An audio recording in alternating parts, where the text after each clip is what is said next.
Beyond the borders of that which we are accustomed to lies the unknown.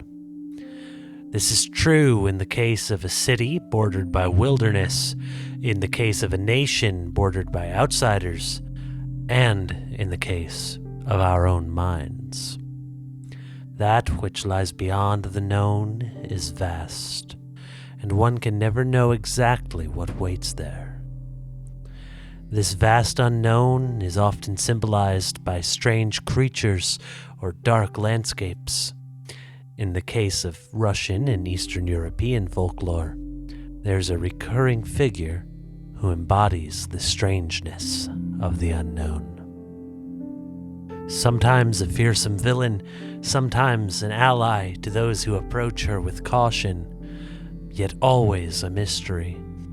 Baba Yaga is perhaps the best known and most unique figure in Slavic mythology and folklore. Living deep in the forest, Baba Yaga is a woman as mysterious and with as much to offer and as many dangers as the vast Siberian taiga. As this story will tell, the witchy woman of the woods reveals the unknown to us, either to our great benefit or at a great cost. In doing so, this story prepares us for facing the unknown and making it an ally rather than an enemy. My name is Sean. Welcome to Mythos and Logos.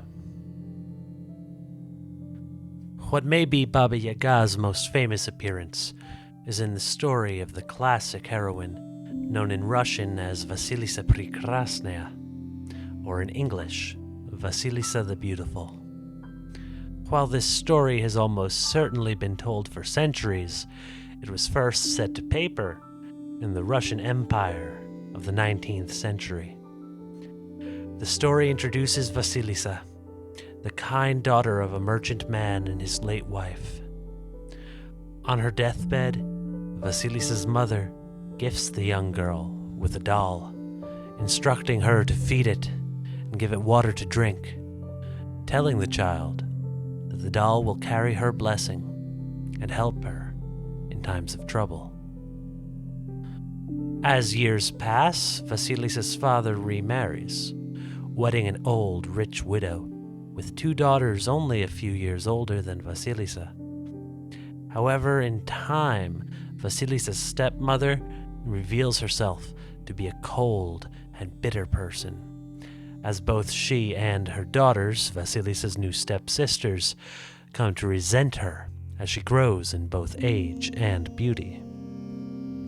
By the time she matures into a young woman, Vasilisa wins the hearts of many suitors, but with a social stigma against a younger daughter marrying before her older siblings, Vasilisa's stepmother and stepsisters force her into performing countless chores, hoping to wear away at both her time and her joyful, attractive nature.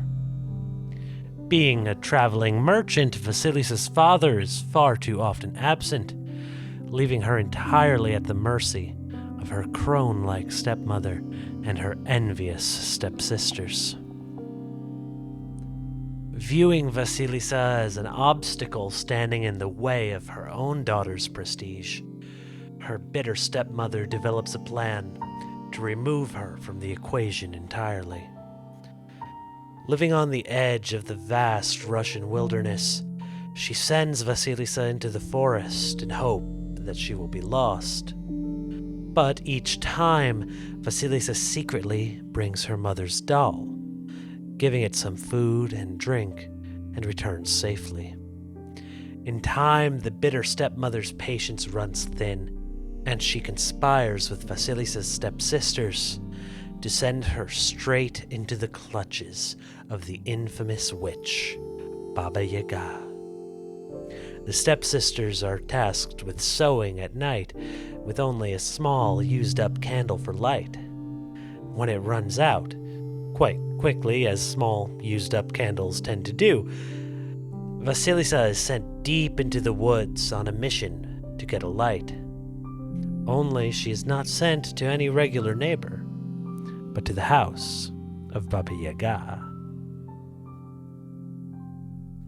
Stories had been told for ages about the Witch of the Woods, stories which Vasilisa has been told countless times throughout her young life.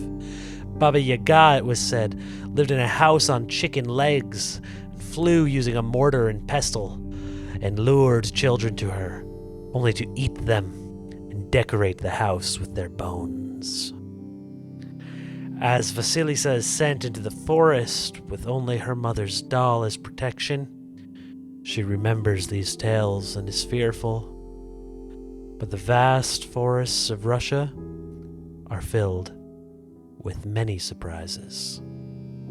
As the Russian-English author Edith Hodgetts recalls, suddenly, a white horseman rode past Vasilisa on a white horse, and as he rode past, everything around him became white. Vasilisa was greatly astonished by this, began wondering what he could be, when another horseman rode past, clad in red, sitting on a red horse, and as he rode along, everything became red. But he, too, soon disappeared. After she had walked a little farther, she met another horseman, dressed in black, on a black horse, and immediately all became quite dark around her. Before she can fully understand this encounter, Vasilisa spots a set of lights in the distance. A set of lights, which it soon becomes clear, emanate from the eyes of skulls, lining a fence made of bones surrounding a house on chicken legs.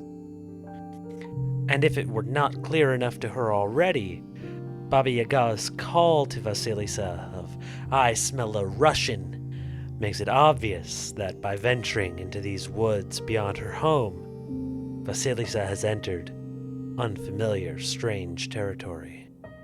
Someplace foreign, someplace ruled by the unknown. But being reassured by her mother's doll, Vasilisa opens the gate of bone, approaches the house on chicken legs, and meets Baba Yaga. Explaining herself and her quest for light, Vasilisa surprisingly is told by the crone that she's already familiar with her family, and knows the task already that Vasilisa's stepsisters have set upon her. But nothing, Baba Yaga informs the young heroine, is free. And while the specifics vary in each telling, what is undisputed is that Baba Yaga tasks Vasilisa with performing a number of difficult chores as her payment. If she cannot complete them, Vasilisa will need to pay another way, by becoming the witch's next meal, and with her skull becoming one more lining the witch's home. When Vasilisa wakes the next morning, Baba Yaga gives a seemingly impossible list of chores. Some seem simple at first glance, cleaning the house, doing laundry, or peeling potatoes. Other tasks seem intentionally impossible, separating countless kernels of corn or gathering poppy seeds spread throughout a pile of soil. And by the way, remember those potatoes? There are 100 pounds of them. But before Vasilisa has a moment to hesitate, Baba Yaga flies away in a mortar and pestle, yelling something in a language that Vasilisa does not understand as she goes. This only serves to emphasize that Vasilisa is in a strange realm. The mortar and pestle used in cooking are a symbol of traditional femininity, subverted, much like the standard broomstick of Western witches. This further accentuates Baba Yaga's presence outside of traditional order. The foreign language in which she calls to Vasilisa demonstrates this further. The witch is also typically depicted in the deep woods, surrounded by the instantly recognizable Amanita muscaria mushrooms, both of which are commonly symbols associated with indigenous Siberian cultures and religious practices. By leaving the confines of her town for the deep woods, Vasilisa indeed enters a foreign and strange place where her very survival is on the line. In this wilderness, Vasilisa will either find herself or lose herself entirely.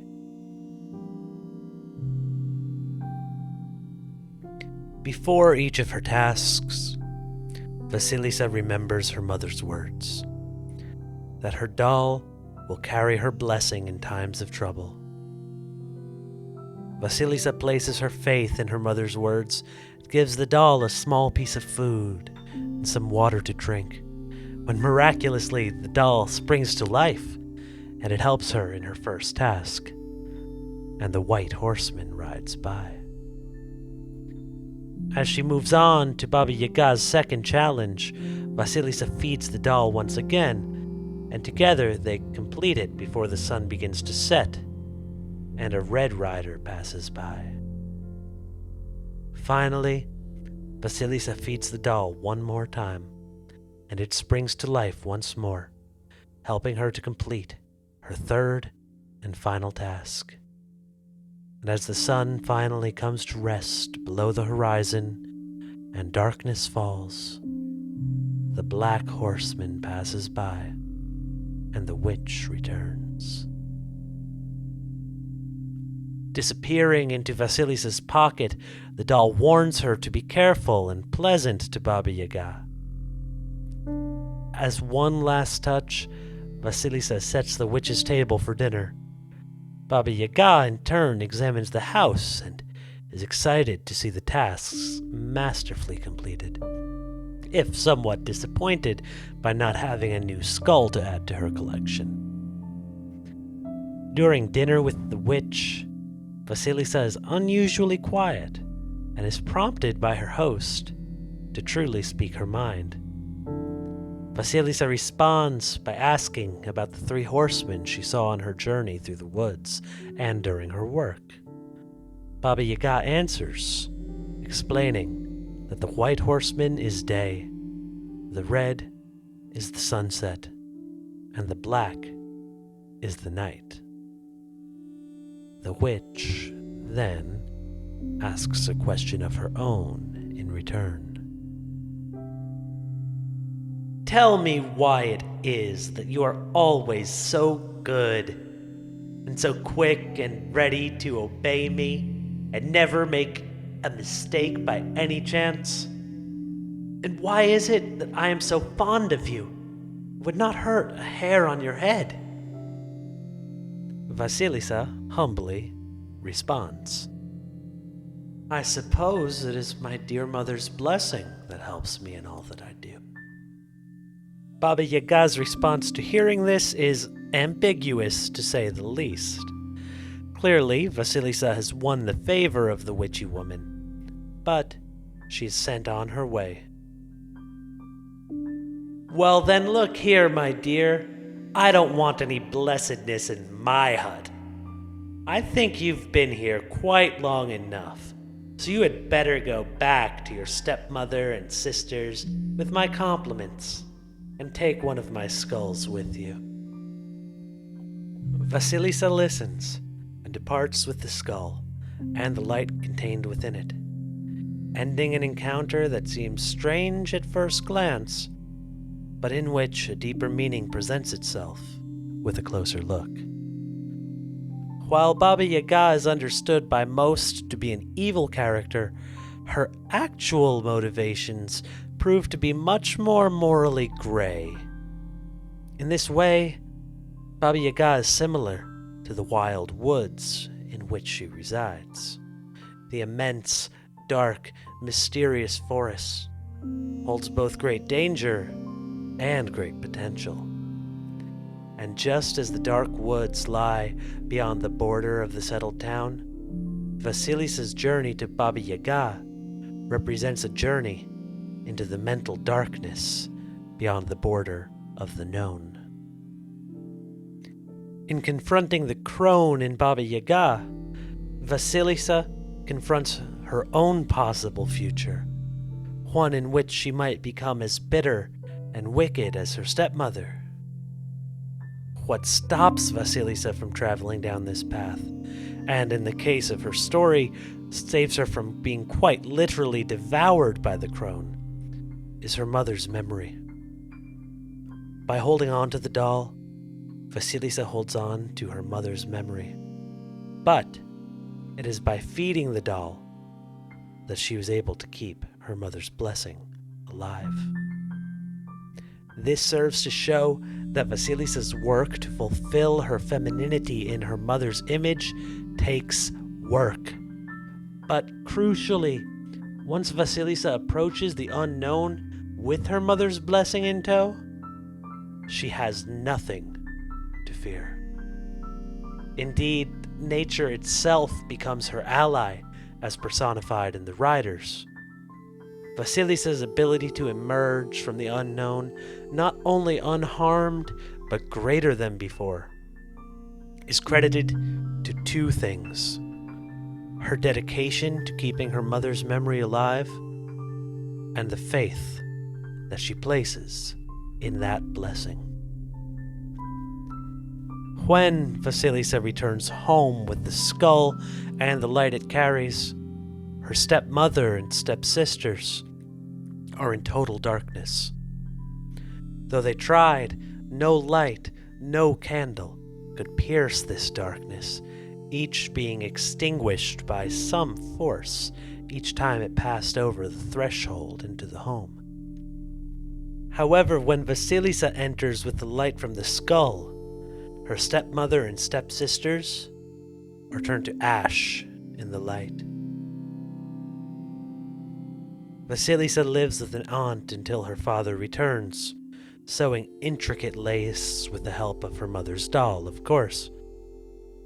And because of the miraculous beauty of these works, Vasilisa's creations attract the attention of the Imperial Russian court, and in time, she marries the young Tsar. The story of Vasilisa's encounter with Baba Yaga holds great meaning in a number of ways. It is the tale of Vasilisa growing into her femininity, avoiding the bitterness of her stepfamily, while making it clear that this is a joint effort between both Vasilisa and the spirit of her mother.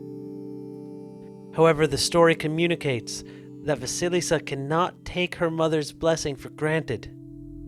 Instead, it is her responsibility to keep the doll nourished with food and drink, just as she nourishes her mother's memory and keeps it alive by living up to her example.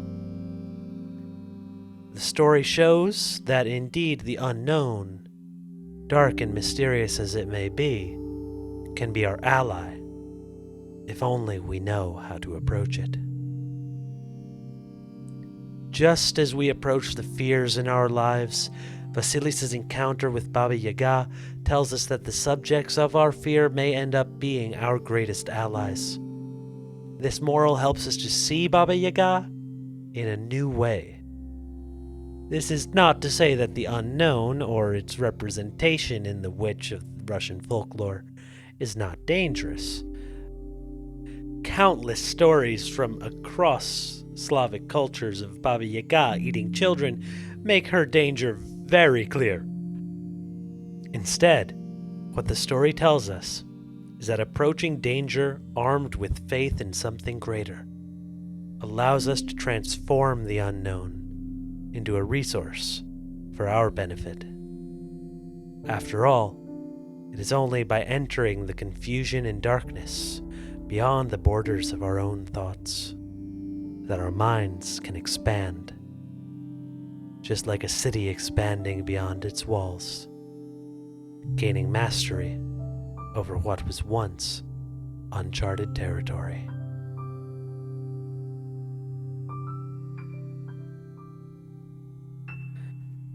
If you've made it this far, that means you are one of the top fans of this channel, this content, and these stories. And for that, I would like to truly thank you. There are plenty of ways you can help. by leaving a comment if there's something you enjoyed, something mysterious, something you learned, something we might have missed, by leaving a like if you liked, and for those who would wish, we are on Patreon, where you can support the channel directly financially. There are also plenty of really cool perks that you might want to check out, including a private Discord community. This has been a wonderful journey so far, and I thank you for being on it, and I trust that it is only in the beginnings. As for the upcoming episode, next that will be a collaboration with a number of other mythology YouTubers and podcasters, in which we'll be studying serpent creatures from around the world, and we will be taking a look at the biblical Leviathan in the book of Job. I hope to see you around. It'll be a good one. Bye.